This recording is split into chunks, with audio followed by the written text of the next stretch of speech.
अस्सलाम वालेकुम नाज़रीन, आपको खुशामदीद कहेंगे प्रोग्राम हर ज़ाविये से। मैं हूं आपकी मेज़बान समीन नराना। सबसे पहले आज की मौज़ूआत आपके सामने शेयर कर लेते हैं। गुज़श्ता रोज़ अफसोसनाक वाक़या पेश आया पेशावर पुलिस लाइन्स में खुदकुश धमाका हुआ, जिसकी इब्तदाई तहकीकाती रिपोर्ट वज़ीर आज़म को पेश कर दी गई है और IG खैबर पख्तूनख्वा ने कोताही का एतराफ़ किया है। और अब मुतालिबा किया जा रहा है सेनेटर रज़ा रब्बानी की जानिब से कि TTP की पाकिस्तान में बहाली के फैसले की तहकीकात का मुतालिबा होना चाहिए। क्या ये मुतालिबा दुरुस्त है? TTP से मुतालिक हुकूमती पॉलिसी पेशावर सानहे की करारदाद है कि जिम्मेदार करार दी गई है, तो क्या यह मुतालिबा दुरुस्त है? इस पर अमल होना चाहिए। जो दूसरा सेगमेंट है हमारा, इसमें हम बात करेंगे पंजाब और खैबर पख्तूनख्वा असम्बली तहरील हो चुकी, लेकिन हम देख रहे हैं कि इंतखाबात के ऐलान में ताखीर की जा रही है। क्यों तारीख नहीं दी जा रही? क्या यह बिला जवाज है? और PTI की जानिब से यह इल्जाम लगाया जा रहा है कि हुकूमत इलेक्शन से भाग गई है। दूसरी जानिब इलेक्शन कमीशन ने 24 जनवरी को पंजाब और खैबर पख्तूनख्वा के गवर्नर्स को खत लिखा था कि इंतखाबात की तारीख दें, लेकिन कोई जवाब मौसूल नहीं हुआ। इलेक्शन कमीशन ऑफ पाकिस्तान ने फिर दोबारा खत लिखा है दोनों गवर्नर्स को कि इंतखाबात की तारीख दी जाए। तो हम प्रोग्राम में सवाल उठाएंगे कि ये तारीख ना मिलना क्या बिला जवाज है और इसके पीछे क्या रीजंस है। इसके बाद जो तीसरा और लास्ट और बड़ा इंपॉर्टेंट सेगमेंट होगा, उसमें हम बात करेंगे कि पाकिस्तान IMF नवी जायजा मुज़ाकरात का पहला दौर मुकम्मल हुआ है। क्या शराइत मान लेने से मुआशी मसाइल हल हो जाएंगे, मुआशी बहरान कम हो जाएगा, या फिर महंगाई का तूफान आ जाएगा? इस पर हम बात करेंगे। और पाकिस्तान ने इन मुतालिबात पर अमल दरामद के लिए वक्त मांग लिया है। इन पर अमल दरामद करना कितना मुश्किल होगा पाकिस्तान के लिए मौजूदा मुआशी सूरत हाल के तनाजुर में? मेरे साथ प्रोग्राम में तशरीफ रखते हैं, अपने मेहमानों का तारुफ करवा दूं। सीनियर एनालिस्ट सज्जाद मीर साहब मेरे साथ मौजूद हैं, ब्रिगेडियर फारूक हमीद साहब मेरे साथ मौजूद हैं, सीनियर तजियाकार डॉक्टर इरफान अशरफ साहब मेरे साथ मौजूद हैं, सीनियर एनालिस्ट राजा इनाम ताज अब्बासी साहब मेरे साथ प्रोग्राम में मौजूद हैं। तमाम मेहमानों की कीमती वक्त का बहुत शुक्रिया। मीर साहब, सबसे पहले आपसे मेरा सवाल है, सेनेटर रज़ा रब्बानी की जानिब से जो मुतालिबा किया गया है, क्या वो दुरुस्त है कि TTP की पाकिस्तान में बहाली के फैसले की तहकीकात का मुतालिबा होना चाहिए?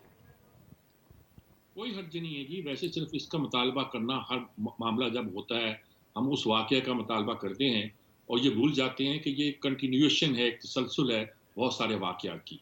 हमें अपनी पूरी अफ़गान पॉलिसी का एक तरह से को रीअसेस करना चाहिए और देखना चाहिए कि इस पॉलिसी के नतीजे में हमने क्या हासिल किया, क्या खोया, और आज जो हमने कि उनसे मुज़ाकरात किए वो क्यों किए और हमारी नीयत क्या थी, और अगर ये कामयाब नहीं हुए तो इसका इतराफ़ करने वाले भी यहाँ मौजूद नहीं हैं। वो तो कहते हैं कि हमने ठीक किया और ये इन लोगों ने आकर वो उस अमल को तोड़ा था और ख़राब किया। देखिए, बात मुझे याद कीजिए, पुरानी बात है वो। जब रूसी फ़ौजें अफ़गानिस्तान में आईं, तो आगा शाही के मुँह से एक ही फ़िक्रा निकला, दैट सॉल्व्स आवर प्रॉब्लम। आगा शाही थे गालिबन सेक्रेटरी ख़ारजा, और मतलब ये था कि ज़ियाउल हक की हुकूमत को तो एक जवाज़, कानूनी जवाज़ मिल देने के लिए जो दुनिया मान नहीं रही थी, एक हमारे पास मौका हाथ आ गया। फिर इतनी ताकत थी हमारे पास कि जब उन्होंने, अमेरिका ने हमें मदद पेश की और अमेरिकी सदर का मूँगफली का कारोबार था, तो हमारे सदर ने कहा, दिस जस्ट पीनट्स, चाय पानी है भाई, ये तो मूँगफली दे दी हमें आपने। ये तंज़ भी किया, उन्होंने बर्दाश्त किया। फिर आप उनसे पैसे भी लेते रहे, लेकिन आपने इस एहतियात के साथ दिए कि वो बराह रास्त उसमें मुलव्वस ना हो सके, बराह रास्त अमरीकी आके ये काम ना कर सकें। ये भी हुआ कि आपने उनके खिलाफ अगर कोई इक़दाम करना तो किया, और इस तरह की सूरत-ए-हाल पैदा हुई कि उस पूरी जंग के दौरान आपका एटीट्यूड डिफरेंट रहा। आपने एटम बम भी बनाया और नज़रें दुनिया ने फेर ली आपकी तरफ से, आपकी जासूसी की तरफ से। लेकिन उसके बाद तालिबान आए। तालिबान के ज़माने में भी कोई हालात आपके इतने ख़राब नहीं थे। कोई लोग कहते थे कि आपकी पैदावार है, हमारी पैदावार नहीं भी थे, तो कोई इतने हमारे मुखालिफ नहीं थे। अगरचे बहुत सारी बातें उस ज़माने में भी ऐसी हुई जो साबित करती थी कि वो पूरी तरह ताउन नहीं करते। लेकिन आखिर में जब मुशर्रफ ने, पहले तो ये था कि हम क्लेम करते थे कि हम अफ़गानों से मिलकर रूसियों के खिलाफ लड़ रहे हैं, उनके खिलाफ जिन्होंने उन पे हमला किया। अब ये हो गया कि हम उन पर हमला करने वाले अमेरिका के खिलाफ, अमेरिका से मिलकर अफ़गानियों के खिलाफ लड़ रहे थे। ये तो पैराडाइम चेंज कर दिया आपने, नक्शा ही बदल दिया। जब हमें एहसास हुआ तो हमने कहा कि जी हम अब हाउस इन ऑर्डर करेंगे, हम अब किसी दूसरे मुल्क के मामले में दखल नहीं देंगे, अपनी सरजमीन किसी के खिलाफ इस्तेमाल नहीं करने देंगे। पता नहीं क्या क्या तकरीरें की। यानी इस हुकूमत ने नहीं, पुरानी हुकूमत ने नहीं, उससे पहले ख्वाजा आसफ शुरू हो गए थे। फिर जब इमरान खान की हुकूमत आई, उन्होंने मुज़ाकरात और ये और उनको उसको फतह करार दिया तालिबान अफ़गानिस्तान में जीतने को, और कि ये तो साम्राज्य के खिलाफ बहुत बड़ी फतह है वगैरह वगैरह, उन्होंने गुलामी की जंजीरें तोड़ दी हैं, ये कर दिया वो कर दिया। फिर क्या नतीजा निकला उसका? अब हमें तय करना है कि हमारी जी पॉलिसी क्या होनी चाहिए पाकिस्तान के बारे में, बड़ी क्लैरिटी के साथ तय करना है। हमने उनसे लड़ाई नहीं लेनी अफगान हुकूमत के साथ, बिल्कुल। बल्कि हम्म। सूरत नहीं, वहां अमेरिका की प्रॉक्सी बन के हर काम कर रहे हैं, उनके लिए दुनिया भर में लॉबी भी करते फिरते हैं, उनके लिए सब कुछ करते फिरते हैं, लेकिन उनसे एक बात भी मनवा नहीं पा रहे। ये क्या पॉलिसी? और फॉरेन पॉलिसी लड़ने झगड़ने का नाम या सुलह सफाई करने का नाम नहीं है जनाब। फॉरेन पॉलिसी बहुत कॉम्प्लेक्स चीज है। जैसे आगा शाही ने कहा था कि अब इट सॉल्व्स आवर प्रॉब्लम। इस वक्त सूरत हाल है कि इसी की वजह से हमारा मसला पैदा हो गया है, और इस मसले को हल करने के लिए तरीका ये नहीं है कि हम किसी का साथ दें या किसी की मुखालफत करें, बल्कि मसले का हल ये है कि हम इस तरह अपने ताल्लुकात रखें कि अगर उनको कुछ फायदा पहुंचता है तो जवाब में हमें भी फायदा पहुंचना चाहिए। ये हम सही। नहीं कर पा। सही। राइट मीर साहब, आपका पॉइंट आ गया। ब्रिगेडियर साहब, आप क्या समझते हैं इस पॉलिसी पर क्यों अमल नहीं हुआ? और टीटीपी से जब जंगबंदी मुज़ाकिरात हो रहे थे तो इस पर तालिबान को एतमाद में नहीं लिया गया, क्यों एतमाद में नहीं लिया गया? सेनेटर रजा रबानी का मुतालिबा क्या दुरुस्त है? तहकीकात होनी चाहिए टीटीपी की पाकिस्तान बहाली के फैसले पर? बिस्मिल्लाहिर्रहमानिर्रहीम, बहुत शुक्रिया। आज तक पाकिस्तान में जितनी तहकीकात हुई कोई उनका नतीजा निकला है, it will be only a wasteful exercise. बात यह है कि उस वक्त 2021 में जब ये इनके साथ बातचीत शुरू हुई थी तो रियासत पाकिस्तान के उस वक्त सिविल और मिलिट्री लीडरशिप सब ऑन बोर्ड थे और मुत्तफिका उनका आपस में ये फैसला था। I am sure national security committee meeting में भी डिस्कस हुआ होगा कि इनको एंगेज करके तो किसी तरह जब अमेरिकन चले गए अफगानिस्तान से तो इनको एंगेज किया जाए और ताकि वो एक जो जंग की सूरत हाल है उसको खत्म किया जाए। वहां पे ये लोग आए और वापस आके हथियार डाले और आके सेटल होंगे अपने अपने इलाकों में। इनकी फैमिली जहाँ पे थी वो लोग वहां पे थे अफगानिस्तान में। तो लिहाजा वो मामला चले, सीज फायर भी 1-2 महीने चलती रही। कुछ 100-150 जो लो प्रोफाइल मिलिटेंट्स थे वो रिलीज भी किए गए और उसके बाद आपने देखा कि उनकी, जहां तक मुझे याद है, उनकी ज्यादा डिमांड ये थी कि हमारे जो खौफनाक जो हाई प्रोफाइल हार्ड कोर दहशतगर्द हैं उनको रिलीज किया जाए। और मैं कहना उन हार्ड कोर दहशतगर्दों को हमने रिलीज जो है वो नहीं किया, ठक ठक हो गया, जरा बंद करा। तो वो हार्ड जी कोर जी ब्रिगेडियर साहब। दहशत है। इसकी वजह से फिर क्या हुआ कि आपने नोट किया कि उन्होंने सीज फायर को खत्म किया और फिर फैसला किया कि they will hit us. In the mean time parallel development देखें ये है, जो उस वक्त हमारी एंगेजमेंट थी फॉरेन पॉलिसी के हवाले से with the Afghan government, Afghan Taliban government, वो एंगेजमेंट जो है वो खत्म हो गई। वो एंगेजमेंट खत्म हो गई। ये बड़ी हमारे आ गई। तो वो, मेरी आवाज आ रही है आपको? हेलो। कीजिए, आपकी आवाज आ रही है। तो वो अफगान तालिबान गवर्नमेंट के साथ हमारी जो एंगेजमेंट थी उसमें बहुत बड़ा एक तातुल आया, ब्रेक आया। और खासकर वो आया जब से ये यहाँ पे नई गवर्नमेंट आई है पिछले 10 महीने से। ना कोई फॉरेन मिनिस्टर वहां पे गया है, हिना रबानी खान साहबा गई हैं, लेकिन वो फेल्ड मिशन था। और ना प्राइम मिनिस्टर पाकिस्तान ने उनको एंगेज किया, ना उनके लोग यहाँ पे आए और कोई टॉप हाईएस्ट लेवल पे एंगेजमेंट हुई। तो बड़ी सर्द मोड़ी के हालात हो गए बिटवीन अफगान तालिबान। हमने उनको रिकग्नाइज भी नहीं किया। फिर ये इंटरनेशनल एस्टेब्लिशमेंट मैदान में आ गई, इनके अब दोबारा इंटरेस्ट हो रहे अफगानिस्तान में। और इंडियंस जो कि हट गए थे, जो उस वक्त निकल गए थे अफगानिस्तान से, they have regrouped and they have come back in Afghanistan. और उन्होंने रीऑर्गेनाइज किया टीपीपी को अफगानिस्तान की सरजमीन से। दाइश वाले लोग भी हैं और फिर ये हमले शुरू हो गए। और जो मीडिएशन एफर्ट था अफगान तालिबान का, फिर वो भी फेल हो गया। और मैं ये भी देख रहा हूँ कि जो रीजनल पावर है उनके इंटरेस्ट में पता नहीं क्यों खत्म हो गया। पहले तो इस्लामाबाद में, बीजिंग में और रशिया में, मॉस्को में मुलाकातें होती थी। जनाब अफगान गवर्नमेंट के लोग होते थे, तालिबान के रेप होते थे, उसके बाद चाइनीज, रशियन और हमारे हाई लेवल डिग्निटरीज वो जाके वहां पे सिक्योरिटी के मामला जी। हालात तो बहुत अच्छे जा रहे थे। मैं ये सब बताऊं कि जब से ये गवर्नमेंट आई है, इन्होंने जो एक पॉलिसी ऑफ एंगेजमेंट है with the Afghan Taliban government, उसको उस तरह एग्रेसिवली फॉलो नहीं किया सही। जो कि उनको करना चाहिए था। और जारी ठीक। बात है टीटीपी ने रिग्रुप किया है। अब वो ने रियासत के खिलाफ फिर जंग शुरू कर दी है। अमेरिकन का भी मैं समझता हूँ कि किसी तरह इंटरेस्ट है कि ये लड़े आपस में, ताकि हम दोबारा अमरीकियों के पास जाएं कि जनाब देखिए ये है जो पहले वाले मामला थे, अब आप आए हमारी मदद करें। और कितना कोइंसिडेंस है। वैसे तो जो कल वाला सानिया है, it is the direct response to the Bannu जी का जो ब्रिगेडियर सीटीडी साहब। ऑपरेशन था। डायरेक्ट रिस्पॉन्स था बन्नू का सीटीडी ऑपरेशन, जो हमने बड़ी कामयाबी ने पाकिस्तान आर्मी और हमारे स्पेशल सर्विसेज ग्रुप के जो फौजी हैं उन्होंने किया और उनको बड़ा नुकसान पहुंचाया टीटीपी वालों को, उसका आप समझते एक रिएक्शन आया चंद हफ्तों के बाद। लेकिन I don't rule out the possibility कि जनाब जो इंटरनेशनल एस्टेब्लिशमेंट है, अमेरिका, इंडिया और ये बाकी लोग, एक तरफ से आईएमएफ का हम पे प्रेशर डाला जा रहा है और दूसरा साथ साथ टीटीपी और दहशतगर्दी का प्रेशर डाला है। ये कुछ अपनी मेरा ख्याल है कुछ बातें मनवाना चाहते हैं कि वक्त पता लगेगा कि स्ट्रैटेजी क्या। राइट ब्रिगेडियर साहब, आपका पॉइंट आ गया। डॉक्टर इरफान अशरफ साहब, आप क्या कहेंगे? What's your take? जी देखिए, इसमें दो चीजें, मैं बेसिकली दो चीजों की तरफ तवज्जो दिलाना चाहूंगा। एक तो ये कि जो अफगान नई गवर्नमेंट है तालिबान की, उनके साथ हमारी गवर्नमेंट की जो बातचीत है, जो उनके साथ मामलात हैं, वो एक फैक्टर है। अफगानिस्तान की सरजमीन पे क्या हो रहा है उसके ऊपर मैं बाद में आऊँगा। पहला फैक्टर जो बहुत ज़रूरी है वो ये है कि हमारे मुल्क से इससे पहले भी कई दफ़ा ऐसे एविडेंस आए। कुलभूषण यादव पकड़ा गया जिसने ये एतराफ़ किया कि मैं पाकिस्तान में टेररिज्म की एक्टिविटीज़ को स्पॉन्सर करता रहा। और इसमें कोई अब ये सीक्रेट नहीं रहा कि पाकिस्तान में जो कुछ भी हो रहा है, जितनी टेररिस्ट एक्टिविटीज़ हुई हैं, वो चाहे एपीएस है, वो कल पेशावर का सानिया है, वो बलूचिस्तान में अभी जो रिसेंटली टेररिज्म की वेव है, जितने वाक़यात हो रहे हैं, इन सब के पीछे इन सब की लीड्स इंडियन एजेंसी रॉ से मिलती है।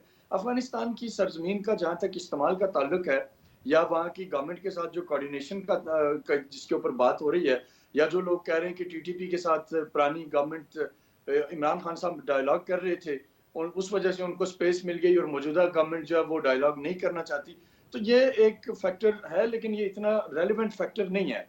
क्योंकि आप ये देखें कि टीटीपी की बागडोर किसके हाथों में है? टीटीपी की बागडोर रॉ के हाथों में है।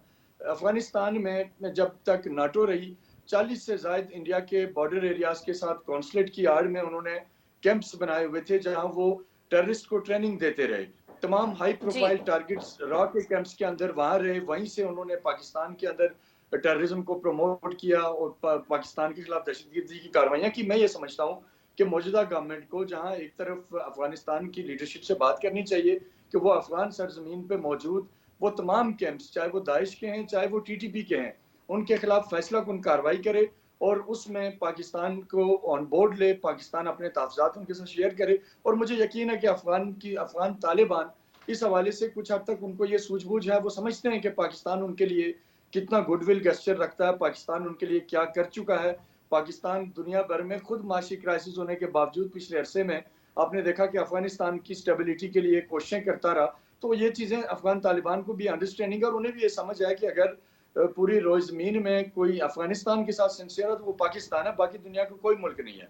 तो इसलिए एक तो उनके साथ आप अपने कंसर्न शेयर करें। दूसरा और आखिरी बात, फॉरेन ऑफिस हमारा मुतहरिक हो, इंटरनेशनल लेवल पे जाएं, दुनिया को बताएं कि ये इंडिया है जो ये सारा खून बहा रहा है। एक तरफ वो पाकिस्तान में पूरे पोटेंशियल के साथ टेररिज्म फैला रहा है, दूसरी तरफ अपनी फिल्मों के जरिए पूरी दुनिया में वो पाकिस्तान को टेररिस्ट स्टेट डिक्लेयर करवाने की कोशिशों में लगा हुआ है। रिसेंटली उनकी मूवीज देखें आप, वो सारा मलबा हम पे डालते हैं और करते सारे कार्रवाइयां वो खुद हैं। तो इसलिए हमारे दफ्तर खारजा को भी थोड़ा सा एक्टिव होना पड़ेगा। बात सिर्फ ये नहीं है कि टीटीपी से डायलॉग वो कर रहे थे तो हम नहीं कर रहे, इसलिए ये हो रहा है, ये बेसलेस बात है। आप अपने कंसर्न जरूर अफगान गवर्नमेंट से शेयर करें, एक्शन लें, लेकिन साथ ही साथ फॉरेन ऑफिस पे जो रूट कॉज है टेररिज्म का, हिंदुस्तान उसकी सीक्रेट एजेंसी रॉ, उसके खिलाफ आवाज बुलंद करें। राइट डॉक्टर साहब, आपका पॉइंट आ गया।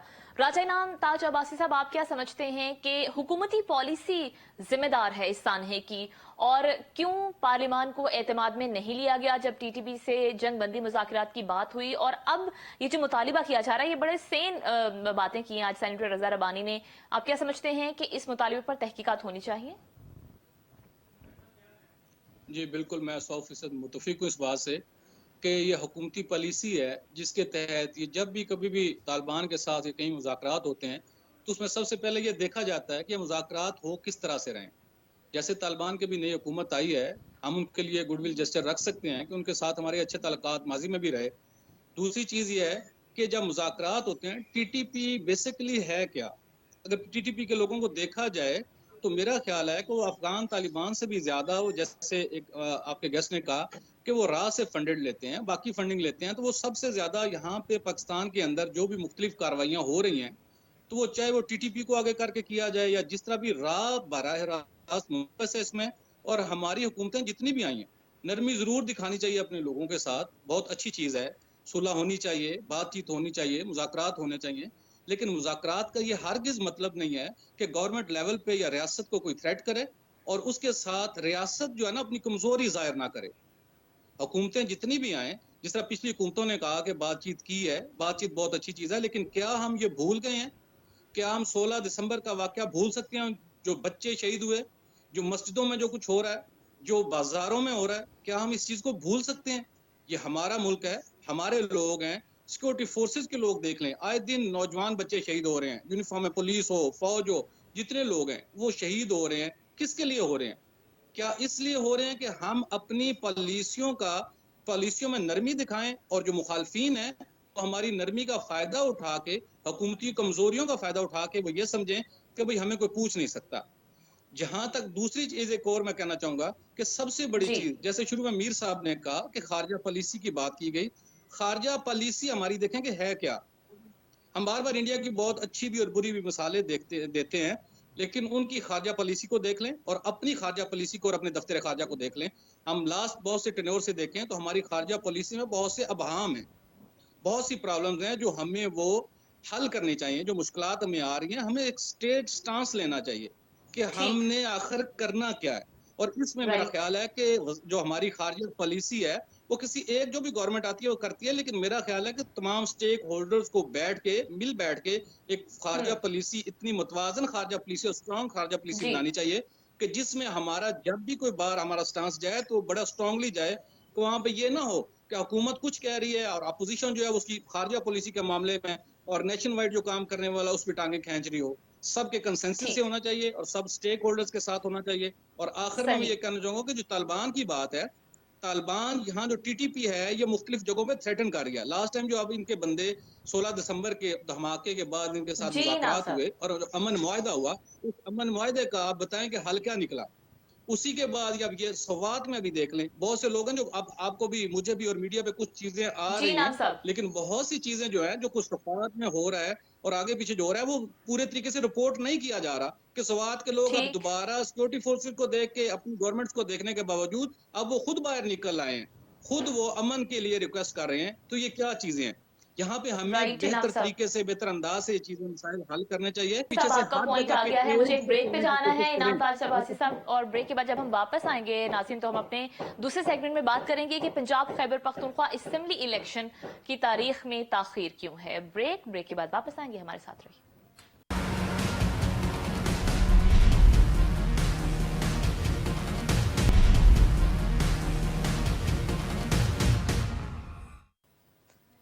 ब्रेक के बाद एक बार फिर से प्रोग्राम में खुश आमदीद कहेंगे। पंजाब केपी असेंबली इलेक्शन में ताखीर क्यों हो रही है? पीटीआई की जानिब से कहा जा रहा है कि हुकूमत अब इलेक्शन से भाग रही है। मीर साहब, आप क्या समझते हैं कि इंतखाबात की तारीख क्यों नहीं दी जा रही? ये ताखीर बिला जवाब है?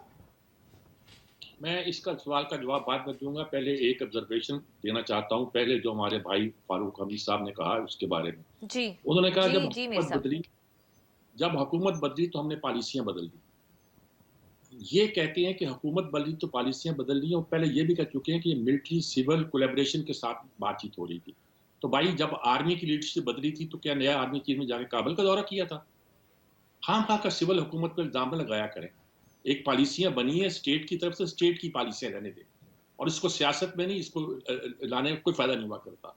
वरना अगर आपको कोई शक है तो तहकीकात करा लें, वही जो रज़ा रबानी कहते हैं। कुछ हासिल नहीं होगा, अपने आप को ठीक कीजिएगा, एक दूसरे पर इल्जाम लगाने से कुछ हासिल नहीं होगा।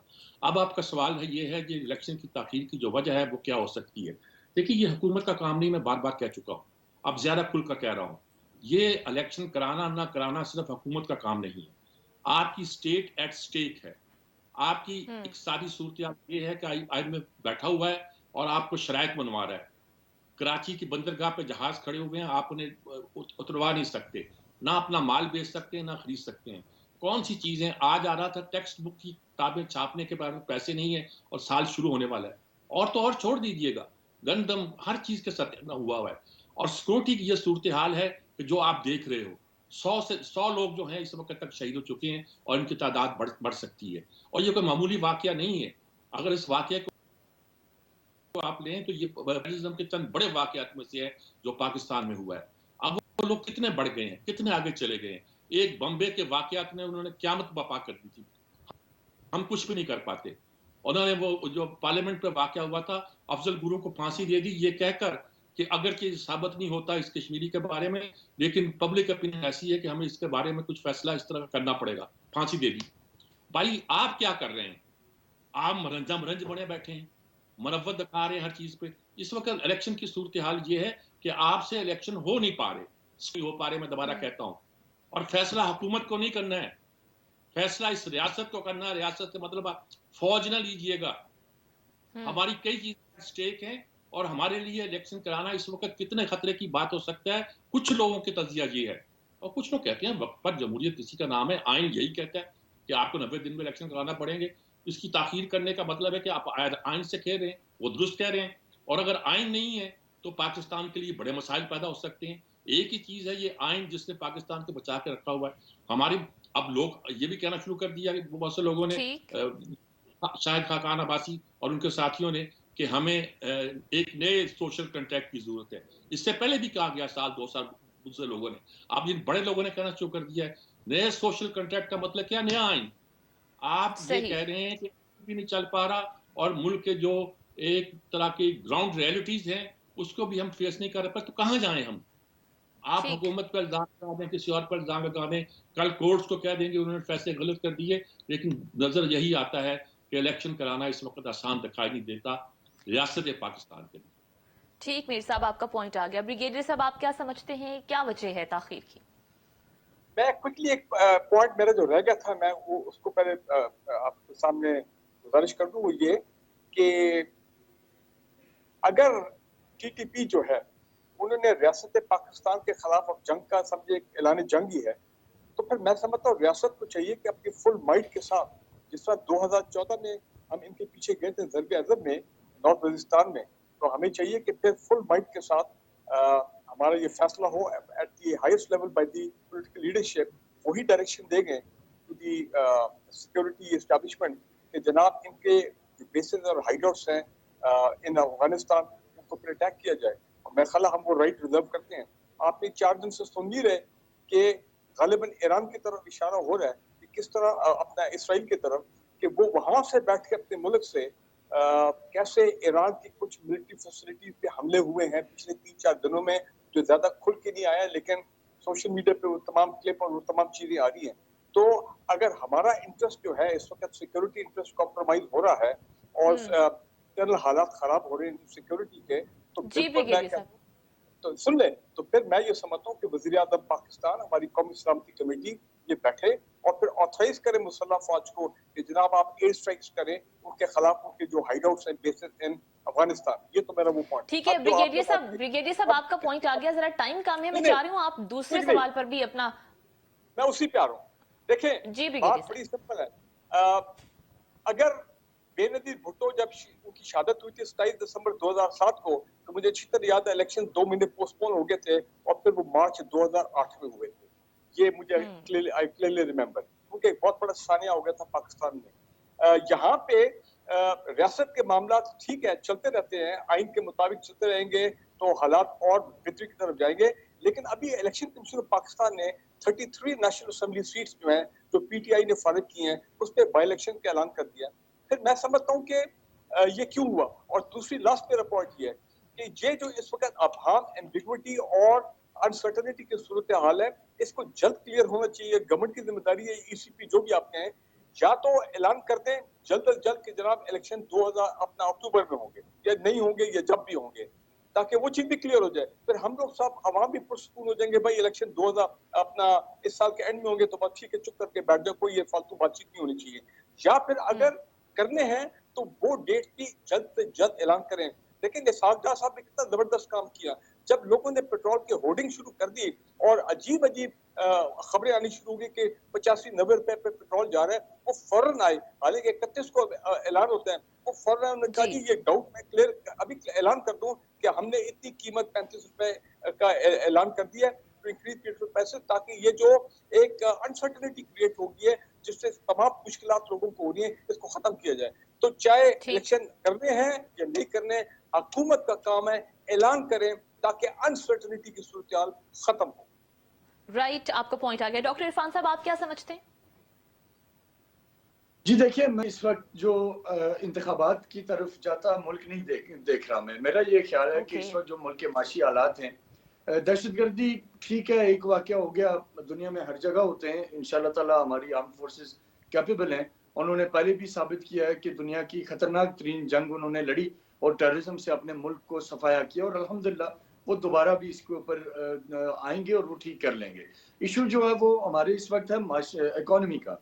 इकोनॉमी के क्राइसिस हैं, उसकी वजह से मैं ये समझ रहा हूँ कि इस वक्त जो पस पर्दा आप कह लें कि जो पावर सर्कल्स हैं, गवर्नमेंट है या दीगर स्टेक होल्डर्स हैं, वहाँ मुझे ये नज़र आ रहा है कि पंजाब में भी निगरान सेटअप को तवालिद दी जाएगी और खैबर पख्तूनख्वा में भी इसी के ऊपर मुझे लगता है कि काम होगा। और कॉन्स्टिट्यूशन बेसिकली पाकिस्तान का आइन जो है वो ज़ाहिर सुप्रीम है और उसका ऑब्जेक्टिव यही है कि मुल्क की बेहतरी के लिए। लेकिन जो जिन हालात में इस वक्त हम चले आए हैं, इसके ऊपर डेफिनेटली अगर आप लीगल एक्सपर्ट के ओपिनियन लेंगे तो इस तरह की कहीं ना कहीं, जैसे अभी ब्रिगेडियर साहब ने बात की कि किसी ऐसी इमरजेंसी की सिचुएशन में इस तरह के ऑप्शंस हैं।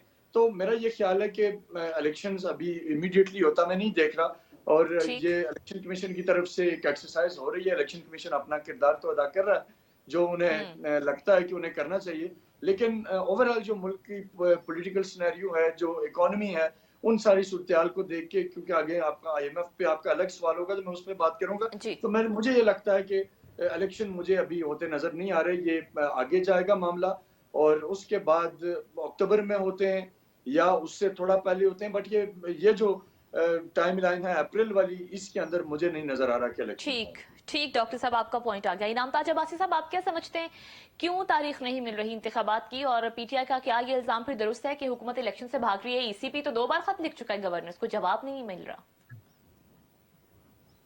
जी, मैं ये कहना चाहूँगा कि इलेक्शन, जैसे मेरे मोहतरम साहब दोस्तों ने कहा, कि चाहे कोई भी चीज़ हो, इलेक्शन जो है वो सबसे बड़ी चीज़ है। क्या आइन ये इजाज़त देता है कि 90 डेज से आगे जाए? जब हम हर बात आइन पे ले आते हैं, आइन को सुप्रीम कहते हैं, तो फिर आए बाएं शाएं करने की जरूरत नहीं है किसी को भी, कि कोई भी कहे, चाहे वो इलेक्शन कमीशन हो। इलेक्शन कमीशन का काम है इस चीज को मैनेज करना। 90 डेज के अंदर अंदर हमारा कानून, हमारा आइन कहता है। तो जब हम कहते हैं कि आइन सुप्रीम है, तो फिर आइन को, इसका मतलब है आइन को साइड पे कर दिया जाए। बहुत हालात माड़े होंगे, ठीक है, मुख्तलिफ चीजें हैं, फाइनेंशियल क्राइसिस हैं, अनसर्टेंसी है, माहौल भी ऐसा खौफ का बना हुआ है कुछ ना कुछ इस तरह का। लेकिन इसके बावजूद जब इलेक्शंस की डेट है, जो असम्बलियां हैं, वजीर आला ने अपना स्वाबदीदी इख्तियार इस्तेमाल किया, क्या उसने गैर कानूनी किया? दोनों KPK और पंजाब के वज़ीर आला ने असम्बलियां डिसॉल्व की। तो इसके बाद मुझे बताइए कि क्या आइन और कानून इजाजत देता है कि 90 डेज से ऊपर चला जाए? हमारे यहाँ बदकिस्मती क्या है कि तमाम लोग जो स्टेक होल्डर्स हैं, वो आइन की तशरीहात भी अपनी अपनी मर्जी से करते हैं। हर शख्स अपनी अपनी मर्जी का आइन चाहता है। हर शख्स, लिखा तो 1973 का आइन है, लेकिन अपनी अपनी मर्जी की जो है ना इंटरप्रिटेशन चाहते हैं।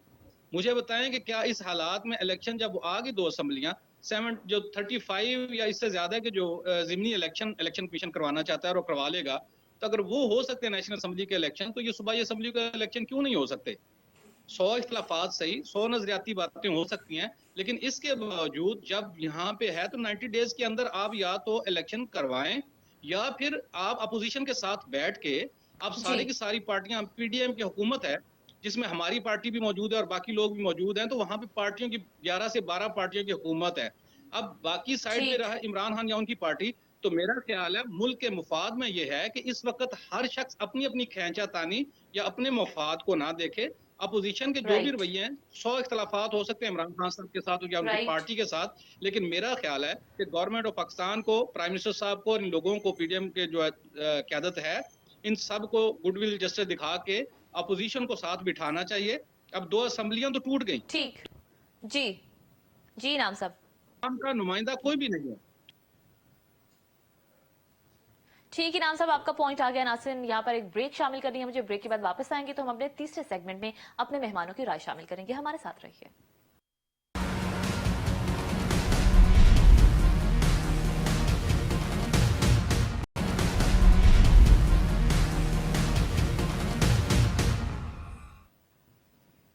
ब्रेक के बाद एक बार फिर से प्रोग्राम में खुशामदी। तीसरे सेगमेंट में हम बात करेंगे कि पाकिस्तान IMF नवी जायजा मुज़ाकरात का पहला दौर मुकम्मल हुआ है। ब्रिगेडियर साहब, आप क्या समझते हैं कि IMF की शराइत मान लेने से मुआशी मसाइल हल हो जाएंगे? मैं समझता हूँ कि माशी मसाइल तो और गंभीर हो जाएंगे, खराब हो जाएंगे, क्योंकि IMF बेसिकली जो है वो एक एंटी, उनकी जो सोच है, उनका जो माइंडसेट है वो एंटी पीपल है। वो ये कहते हैं उनकी आप हाल ही में एक बड़ा जबरदस्त कॉलम आया था फारूक सलीम साहब का, जो हमारे लीडिंग इकोनॉमिस्ट हैं, उन्होंने तो यहाँ तक कह दिया अपने ये पिछले इतवार को जो कॉलम आया द न्यूज अखबार में कि IMF की तो अब पाकिस्तान में डिक्टेटरशिप कायम होगी और वो IMF की है। IMF डिक्टेट करेंगे हमें कि आपने क्या करना है क्या नहीं करना। IMF की एक्चुअली हुकूमत होगी, मतलब ऑल दो एक्सट्रीम बात है, लेकिन what he was trying to say कि अब हमें उनकी डिक्टेशन माननी पड़ेगी। हम उनके जंगल में ऐसी बुरी तरह फंस गए हैं कि निकलना बड़ा मुश्किल हो गया है, क्योंकि उनका डेट ट्रैप इतना कामयाब हो गया इंटरनेशनल एस्टैब्लिशमेंट का कि अब पाकिस्तान उससे कैसे निकलेगा, क्या होगा, ये जारी बात है। ये सारी इसकी वजह से अनसर्टेनिटी है। IMF की पॉलिसीज एंटी पीपल हैं। वो कहते हैं टैक्सेस बढ़ाओ, टैक्सेस बढ़ाएंगे तो जो गरीब आदमी है, ऑलरेडी मैं आज पढ़ रहा था कि हमारे जो पॉवर्टी लेवल वो शायद 65-70% तक जो है वो चले गए। तो ऐसे से हौलनाक किस्म के हम लोगों के वो देख रहे हैं, ये भूख और अफलास और ये तमाम चीजों की वीडियो की बड़ी तकलीफ होती है। और अब ये 200 अरब रुपए का जो एक मिनी बजट आएगा जो कि IMF के कहने पे होगा, और अभी ऐलानात मेरे ख्याल इस हफ्ते शायद हो जाएंगे एग्रीमेंट से पहले, और ये सारा $1 बिलियन के लिए, और फिर बाद में कि जी इनका $1 बिलियन मिलेगा ट्रांश का, और सितंबर तक ये प्रोग्राम है, एक दो और इंस्टॉलमेंट भी होंगी। तो और साथ ये है कि जी और इंटरनेशनल इंस्टीट्यूशन हमें दिल खोल के फिर कर्जा देंगे। वो तो खुशी खुशी हमें कर्जा देते हैं, वो तो कहते हैं कर्जा लो ताकि पाकिस्तान एक न्यूक्लियर पावर कंट्री, इनको फंसाओ, इनको ऐसे शिकंजे में डालो जी, कि ये निकल सके। ये ले वेंटिलेटर के ऊपर अवाम उनकी सही। तरफ में, उनके ज़हन में अवाम है, अवाम का वेलफेयर इज नो वैल्यू। वो तो हमने करना, हमारी लीडरशिप ने फैसले ठीक, करने हैं, हमारी लीडरशिप ने फैसला करना है कि हमने अवाम के लिए क्या करना है। आप मुझे ये बताएं, राइट। इन हालात में 90 अरब रुपया हम दे रहे हैं पार्लियामेंटेरियंस को डेवलपमेंट प्रोजेक्ट के लिए। आपको भी पता है 90 अरब के साथ क्या होगा, क्योंकि आगे इलेक्शन जी, आ रहे हैं, आप भी जी, समझते हैं, ठीक। हम सब समझते हैं। और 1 अरब रुपया जनाब फला लोग एलिट के लिए वो रेनोवेशन होगी, फला होगी। और हाँ, IMF ये कहे ना, नंबर 1 कि जनाब जी, पाकिस्तान में इत्तेफाक का अमल क्योंकि खत्म हो गया है, आपने आपकी गवर्नमेंट ने जो कानून नाफिज किया था लेजिस्लेशन नैब वाला, उसको आप वापस लें, फिर हम आपको पैसे ठीक, देंगे। Number 2, right. आप ये अपनी जो नेशनल स्ट्रेटजी कमेटी की रिकमेंडेशन है, और पहली क्या है कि 78 से आप 30 बंदे लेके हैं कैबिनेट में, वो करें तो तब आपको पैसे मिलेंगे। और भाई कुर्बानी ऊपर से होती है। हम तो हमेशा पाकिस्तान के अवाम तो हमेशा कुर्बानी देते रहेंगे और जी देंगे for sir. The sake of Pakistan, खून भी देंगे, सब कुछ देंगे, लेकिन पाकिस्तान की अशराफिया कुर्बानी दे, वो कुर्बानी जी, देने को तैयार नहीं है। वो तो बल्कि खुश हैं पाकिस्तान की अशराफिया कि जी कर्जे आ रहे हैं, ब्रिगेडियर अरबों साहब डॉलर आ आपका रहे हैं, पॉइंट आ आ गया रहे है। हैं अरबों डॉलर आ रहे हैं, मौका है भाई, मौज मिला है। ठीक, ब्रिगेडियर साहब आपका पॉइंट आ गया। डॉक्टर इरफान अशरफ साहब, आप क्या कहेंगे? देखिए जी, ब्रिगेडियर साहब हमारे बड़े मोहतरम हैं, लेकिन वो तो IMF से इस तरह गिला कर रहे हैं जैसे IMF ने आपको मुल्क चला के देना है। इस वक्त जिन माशी हालात के अंदर हम फंसे हुए हैं, हमारा जो इस साल का माली साल का जो एक खर्चा है वो तकरीबन 2000 अरब के करीब हम खसारे में जाएंगे, जो नॉर्मल हमारा होता है। उसके अलावा जो IMF की इस वक्त जो टीम पाकिस्तान में मौजूद है, मेरे पास जो इंफॉर्मेशन है वो ये है कि 2 फरवरी तक उन्होंने हमारे साथ जो तकनीकी उमूर हैं, इस कर्ज के लोन के जो IMF का प्रोग्राम आगे चल रहा है उस पर बात होनी है, और 3 फरवरी से 9 फरवरी तक इसकी पॉलिसीज के ऊपर बात होगी। यकीनी तौर पे पेट्रोल महंगा करना पड़ेगा, और ये मेरा ख्याल है कि 20 से 25 रुपए मजीद ऊपर जाएगा। इसी तरह बिजली के अंदर आपको रेट्स बढ़ाने पड़ेंगे, और क्योंकि एक बड़ा उन्होंने हदफ दिया है कि वो आप टैक्स कलेक्शन करेंगे तो आपके मामला जाके ठीक होंगे। अब ये नाकामियां हमारी हैं।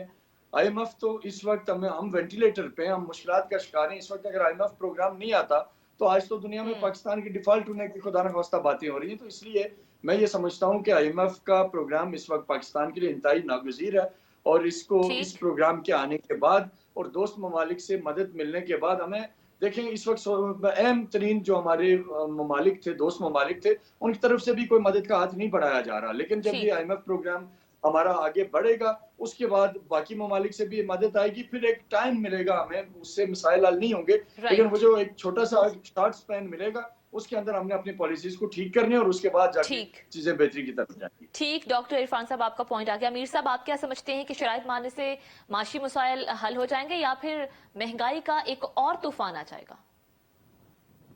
देखिए बात सुने, महंगाई का तूफान भी आएगा और मुआशी मसाइल हल भी होंगे। मुआशी मसाइल हल होने से मेरा मतलब ये नहीं है कि हमारी मईशत ठीक हो जाएगी।